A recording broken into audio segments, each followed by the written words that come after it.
There's always a way back. And that's, in a way, that's the whole message of this chapter, really. He's like saying, no, they have done this, and maybe it doesn't make any sense. It's stupid. It's irrational. Why have they done that?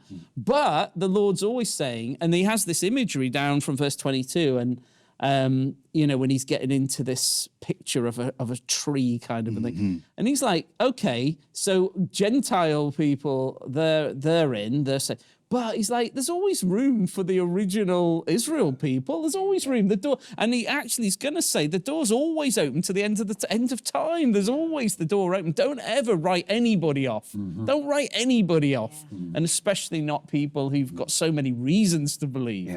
Go on, Tobias, take that on for us then. What's this gardening image that he has of the olive tree with some branches broken off, others grafted in, and room for the original branches to be grafted back in? What's that all about? Yeah, I think what Paul is warning against is pride. Yeah. I think he's warning against believing that just because that you believe the gospel, and that the people who were the original recipients of the covenant, many of them have fallen off and been cut off because of he's saying, no, be warned, because the same unbelief that happened to them can happen to you.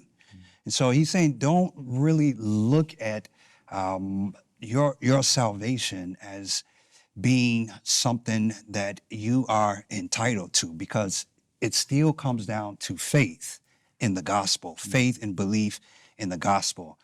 And so when I spent these past few days trying to understand this and that, because I'm like, man, Steve gave me an analogy that really doesn't work for a city boy. I'm trying to figure out, like, what is this? So I started looking on. So the idea is that God saves some and gives them life, and then he takes them and he puts them in the original olive branch so it can flourish even more, so it can produce more life. And so that stump or that root that he's talking about is the inheritance. It's all of the promises of God's covenant people that we have been grafted into.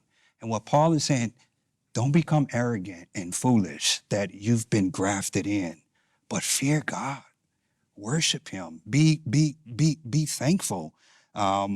Because, and tremble, verses 20. And so that's what I think he's trying to do.